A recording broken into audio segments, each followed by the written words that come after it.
Hey guys, Sanjeev here, welcome back to my channel. और आज मैं डिफाइन पर्सपेक्टिव का 27th पार्ट एक्सप्लेन करने जा रहा हूँ।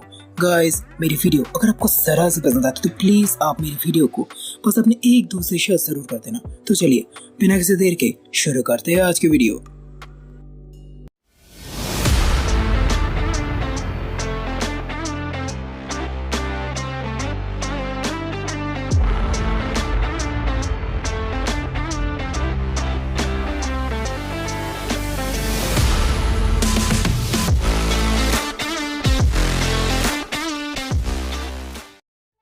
तो गाइस, पिछले पार्ट के आखिर में हम सभी लोगों ने देखा था कि अपने भैया के हाथों वो बुड्ढा टपक चुका था। ऑफिसर यानी कि लिन ज़ाओ मैडम तो इस बात से काफी ज्यादा हैरान थी कि अपने भैया के बस दो हिट से ये बुड्ढा जिसका इतना बड़ा नाम था, इतनी बड़ी शान थी, इतनी आसान से टपक गया। लेकिन अगले ही पल लिन ज़ाओ मैडम को एहसास होता है कि अपने भैया ने क्या किया। वो तुरंत अपने भैया को बताने लगती है, अबे तुझे पता है तूने क्या किया? तूने कितना बड़ा बवाल खड़ा कर दिया। तूने लैन फैमिली के एक मेंबर को मार दिया। अब ने लैन फैमिली तुझे पाताल से भी ढूंढ निकालेगी और तुझे मुर्गे की मौत मारेगी। तभी अपने भैया बेफिक्री से कहते हैं, अबे फिकर नॉट, इस बुड्ढे को टपकाना मेरे लिए कोई बड़ी बात नहीं है, और वैसे भी इसे मैंने अपनी सेफ्टी में मारा है। इसके बाद वो फैंग मैडम को कॉल करने लगती है और कॉल करके उन्हें सारा वाक्यांश सुना देती है। सारा सब कुछ सुनकर तो फैंग मैडम उठ पड़ती है। अबे साले कुत्ते की तुझे बेजिंग गए हुए एक दिन भी नहीं हुआ और तूने किसी को टपका दिया, और तू चाहता है कि तेरे रायते को आकर मैं साफ करूं? तूने समझ क्या रखा है मुझे? अपने भैया को पता था कि मैडम के मुंह से उनके लिए और भी ज्यादा तारीफ के पुल निकलने वाले, लेकिन वो अपने दिल में इतनी सारी तारीफ ले नहीं सकते थे, इसलिए वो तुरंत फोन को काट देते हैं। इसके बाद वो लिन ज़ाओ को लेकर चल पड़ता है इन फैमिली की तरफ, उसके डैड को देखने के लिए। और दूसरा लैन हाउस में एक बड़े से बागीचे में एक नोबल लेडी बैठी हुई थी जिसका नाम था बोर। उसके पास में एक आदमी खड़ा हुआ था जिसका नाम था ज़ैंग ली। इन भाई साहब का काफी ज्यादा खूंखार लग रहा था। साफ समझ में आ रहा था कि भाई साहब ने अपने नंगे हाथों से कई लोगों को टपका दिया है। तभी बोर ज़ैंग ली से पूछता है, ज़ैंग ली, क्या तुमने लिन ज़ाओ को लेने के लिए लोग भेज दिए हैं? ज़ैंग ली कहता है, हाँ मैडम, आप फिक्र मत कीजिए, मैंने साफ साफ कह दिया है, अगर लिन ज़ाओ खुद ना आना चाहे तो उसे उठा के लेके आओ। ये सुनकर बोर खुश हो जाती है और ऐसे ही वो दोनों बातें करने लगते हैं। और बातों में पता चलता है कि लिन ज़ाओ उनके यंग मास्टर के लिए किसी और चीज के लिए नहीं बल्कि उनकी कल्टीवेशन के लिए जरूरत है। अब राइटर ने ये नहीं बताया कि सिर्फ और सिर्फ चाहिए तो लिन ज़ाओ मैडम ही क्यों चाहिए। तो गाइस प्लीज आप मुझसे ये सवाल मत पूछना क्योंकि मुझे भी नहीं पता। जब वो दोनों ऐसे बात कर ही रहे थे तभी हाफते हुए एक नौकर आ जाता है। उस नौकर को ऐसे हाफते देख बोर भी समझ जाता है कि कुछ तो लोचा हुआ है। वो तुरंत उससे पूछती है, अबे हुआ क्या है? तभी वो नौकर भी हाफते अपना सारा वाक्यांश सुना देता है। और जब उन्हें पता चलता है कि उनके भेजे हुए उस बुड्ढे को ये ने मार दिया है, पूरी बातें सुनकर तो ज़ैंग ली का खून खौल जाता है। वो तुरंत अपने सामने रखे हुए पत्थर के टेबल को बस एक ही झटके में तोड़ देता है। येन भैया को वो पहचान चुके थे। हाल ही में मोरैन तेंकुआंग को हराने के बाद अपने भैया बहुत ज्यादा पॉपुलर हो चुके थे। ज़ैंग ली को इतना गुस्से में देखकर बोरो तुरंत उसे शांत करवाता है, अबे ठंडक भाई ठंडक, अब जो काम लुक्का छुपी में नहीं हुआ अब वो दिन के उजाले में होगा। तो अपने कुछ लोगों को लेकर येन फैमिली में जाओ और वहां से लिन ज़ाओ को उठा कर ले आओ। ज़ैंग ली भी किसी आज्ञाकारी बच्चे की तरह तुरंत काम में लग जाता है। वहाँ दूसरा लिन ज़ाओ के साथ अपने भैया पहुंच चुके थे यिन विला पर। लिन ज़ाओ अपने भैया को बार बार समझने लगती है, देखो येन, तुम चाहो तो यहाँ से जा सकते हो, ये फैमिली मैटर है, अगर तुम इसमें इंटरफेयर करोगे तो बाकी सभी गुस्सा करेंगे। तभी अपने भैया उसके सर पर बड़े प्यार से हाथ फेरते हुए कहते हैं, लिन ज़ाओ, मैं बेजिंग आया हूँ तुम्हारी मदद करने के लिए और मैं इतनी जल्दी तुम्हारा साथ नहीं छोड़ने वाला। यह सुनकर मैडम एक ही झटके में मान जाती है। असल में तो मैडम मनी मन यही चाहती थी कि अपने भैया उन्हीं के साथ रहे, लेकिन ये बात वो सीधे सीधे कह नहीं सकती थी। और अपने भैया बिठरे अंतर्यामी वो भी मैडम की मन की बात समझ चुके थे, इसीलिए तो उन्होंने ये बात कही थी। बहरहाल इसके बाद भी येन विला के अंदर चले जाते।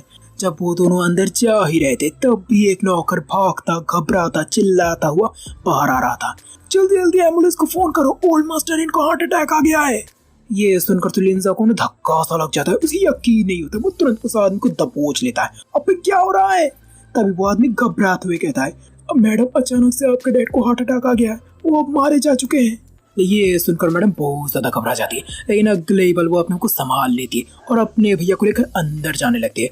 उन्हें पता था कि अपने भैया एक भौकाल वाले डॉक्टर है, कुछ भी उनके लिए नामुमकिन नहीं है।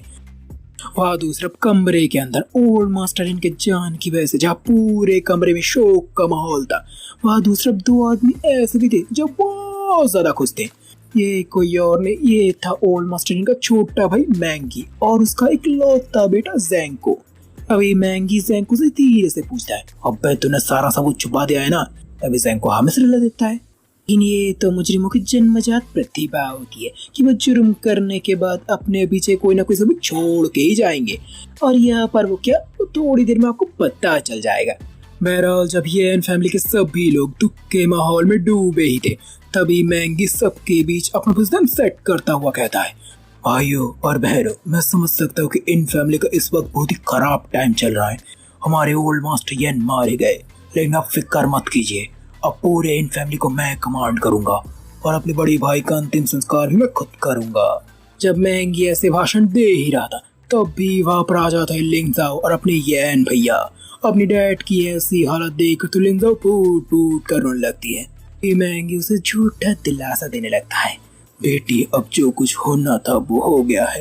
ये सुनकर तो लिंगजाओ भड़क जाता है। वो तुरंत मैंगी को झटक देता है और गुस्से से भड़कते हुए कहता है, अबे साले बूढ़े, मुझे पता है इसके पीछे जरूर तू है। तेरी नजर बहुत समय से मेरे डैड की गद्दी पर थी। ये सुनकर मैंगी का ईगो हर्ट हो जाता है, इसलिए वो तुरंत उस पर हाथ उठा देता है। आम बात है, अब किसी सांप के दुम पर पैर रखोगे तो सांप डसेगा ही ना। लेकिन अपने भैया कैसे अपने सामने किसी खूबसूरत लड़की को ऐसे मार खाते हुए देख सकते थे, इसलिए वो तुरंत मैंगी का हाथ रोक लेता है। अपने हाथ को किसी के द्वारा रोकते देख मैंगी तो भड़क जाता है। गुस्से से भड़कते हुए वो पूछता है, अबे तू है कौन? जवाब में अपने भैया ज्यादा कुछ नहीं बोलते, वो बस अपना एक सिंपल इंट्रो देता है, मैं लिंगजाओ का दोस्त हूँ। ये सुनकर मैंगी कहता है, अबे देख बच्चे, ये फैमिली मैटर है, चुपचाप यहाँ से निकल जा। अपने भैया को ये बात पहले से पता था कि बहुत लोग उनसे यही बात कहेंगे, इसीलिए तो उनके पास पहले से ये डायलॉग तैयार था और उन्होंने सोच लिया था कि जो भी उनसे ये बात कहेगा वो उसे यही डायलॉग चिपका देंगे। और चाचा जी, मैं लिंगजाओ का दोस्त हूँ और तू और मैं ओल्ड मास्टर येन का इलाज कर रहे हो। ये सुनकर किसी को भी अपने भैया पर कदापि विश्वास नहीं होता। मैंगी और जैंको तो पहले इंसान थे जिन्होंने अपने भैया पर ताना मारा था, लेकिन लिंजाओ किसी की बात पर बिल्कुल भाव नहीं देता क्योंकि उससे अपने भैया पर पूरा भरोसा था। इसलिए वो तुरंत अपने भैया को अपने डैड का इलाज कर लेता है। अपने भैया भी तुरंत लग जाते हैं और जैसे जैसे वक्त बीतते जाता है, अपने भैया के पोस्चर और एक्शन को देखकर मैंगी भी समझ जाता है कि अपने भैया कोई लल्लू पल्लू नहीं है। लेकिन जब कुछ देर बाद येन भैया का काम पूरा हो जाता है, तब कुछ भी नहीं होता। ये देखकर मैंगी और जैंको फिर से अपने भैया के ऊपर भौंकने लगता है और येन फैमिली के सभी लोग भी अपने भैया के बारे में तरह तरह की बातें करने लगते हैं। लिंजाओ मैडम को भी अपनी आंखों पर विश्वास नहीं हो रहा था कि येन भैया फेल हो चुके थे, लेकिन तब भी येन भैया एक हल्की सी मुस्कान देते और अपने हाथों से एक आंखी सुई उनके शरीर में डालते हैं और सुई डालते ही होता है चमत्कार, मच जाता है हाहाकार, क्योंकि उठ जाता है येन फैमिली की कुर्सी का असली दावेदार।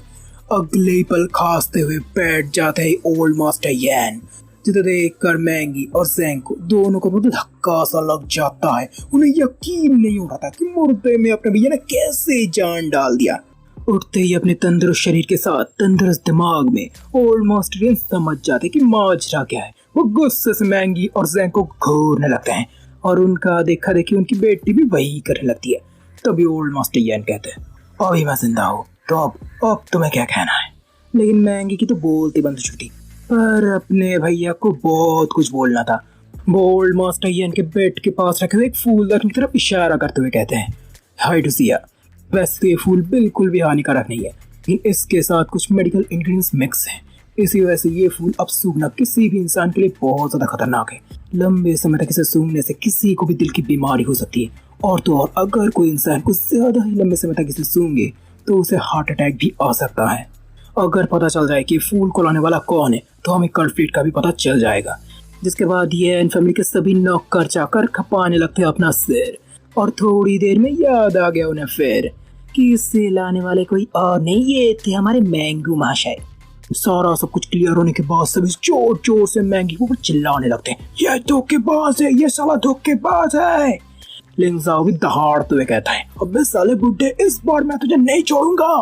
मामले को हाथ से बिगाड़ते देख मैंग तो बहुत ज्यादा घबरा जाता है, लेकिन उसके बेटे जैंको के पास पहले से ही एक बैकअप तैयार था, क्योंकि उसके बेटे को अपने प्लान पर पहले से ही शक था।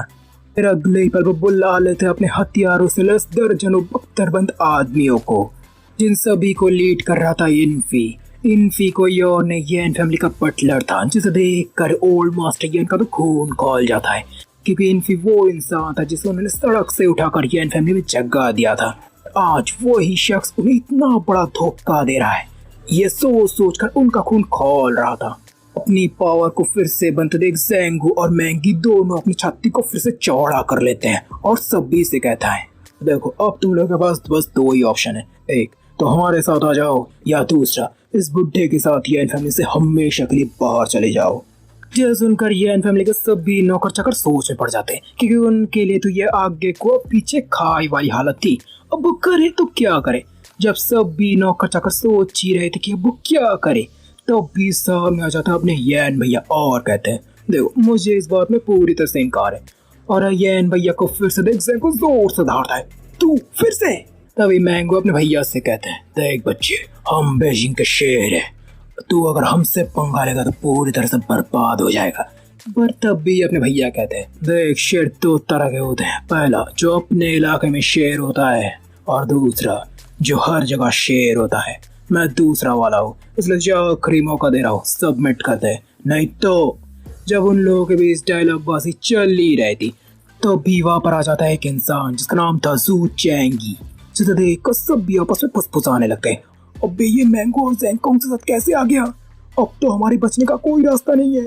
भी मैंगी साहब भी अपने भैया की तरफ इशारा करते हुए चैंग को सारा बात बताते हैं, देखो भैया ये हमारे रास्ते में आ रहा है, ऐसा टपका दो। और वो दाढ़ी वाले बाबा भी अपने भैया की तरफ आगे बढ़ते बढ़ते अपनी बड़ी बड़ी बांध छोड़ रहे थे, देखो बच्चे मैं ये हूँ वो हूँ। और अपने भैया के कान भी उस दाढ़ी वाले बाबा की बात सुन सुनकर पक चुके थे, इसलिए उन्होंने भी सोच लिया था कि इसे तो वो जितनी जल्दी हो सके टपका देंगे, इसलिए वो सीधा अपना हमला कर देते हैं। और जैसे ही उस दाढ़ी वाले बाबा के हमले अपने भैया के हमले से टकराते हैं, वो एक ही पल में चूर चूर हो जाता है और अपने भैया का हमला उनके शरीर के आर पार हो जाता है। अभी अभी यहाँ पर जो कुछ भी हुआ इसे देखकर सबको तो मानो सदमा सा लग जाता है। किसी को भी अपने भैया की ताकत पर कदापि भरोसा नहीं हो रहा था। जहाँ एक तरफ सभी सदमे में थे, वहाँ दूसरी तरफ एक इंसान ऐसा भी था जो बहुत ज्यादा खुश था। वो कोई और नहीं, वो थे ओल्ड मास्टर येन। वो तब अपने भैया के ससुर बनने के सपने देख रहे थे, इसलिए वो अपनी बेटी से पूछने लगते। और लिंजाओ मैडम भी ये बात सुनकर काफी ज्यादा शर्मा जाती है, लेकिन कुछ बोल नहीं पाती। वह दूसरा अपने भैया की ताकत देखकर तो अब इन्फी की पैंट गीली हो चुकी थी। वो तुरंत उनके सामने झुक जाता है और जान की भीख मांगने लगता है और कहता है, सर मुझे प्लीज छोड़ दीजिए, मैं आपका गुलाम बनने के लिए तैयार हूँ। पर अपने भैया को कोई शौक नहीं था उसे गुलाम बनाने का। अरे जो इंसान अपने मालिक का वफादार नहीं रह पाया, वो उसका गैर वफादार बनेगा, इसलिए वो तुरंत उसे एक ही झटके में टपका देते हैं। अपने इतने दोनों जरूरतमंद साथी को गाजर मूली की तरह छटते देख मैंगी और ज़ैंगो तो घिक्की बन जाती है। अब उनकी जरा सा भी हिम्मत नहीं होती अपने भैया के सामने कुछ कहने की। वो तो सिर्फ अपने भैया के सामने अपनी जान की भीख मांग सकते थे, यार प्लीज हमें जाने दो, हम दोनों फीस यहाँ से। लेकिन अपने भैया का जरा सा भी मूड नहीं था उन्हें जानने देने का। और ज़ैंगो भी इस बात को समझ जाता है, इसलिए वो तुरंत अपने डैडी को लेकर वहां से भागने लगता है। जब दोनों मना रहे थे अपनी जिंदगी का आखिरी पल का शोक, तभी आ जाता है एक बूढ़ा और देते हैं अपने भैया को रोक। गाइस आज के लिए बस इतना है, इससे ज्यादा तो मैं आपको सुना नहीं पाऊंगा। तो गाइस आपको क्या लगता है, कौन है ये बूढ़ा इंसान, दोस्त या दुश्मन? और इतना सब कुछ करने के बाद क्या अपने भैया बचा पाएंगे लिंजाओ को नलैंड फैमिली से? जानने के लिए देखते रहिए मेरी इस मजेदार और इंटरेस्टिंग कहानी को, द डिवाइन पर्सपेक्टिव। गाइस मेरी वीडियो अगर आपको जरा से पसंद आती है तो प्लीज आप मेरी वीडियो को बस अपने एक दोस्त से शेयर जरूर कर देना। तो चलिए आज के लिए विदा लेता हूँ आपसे।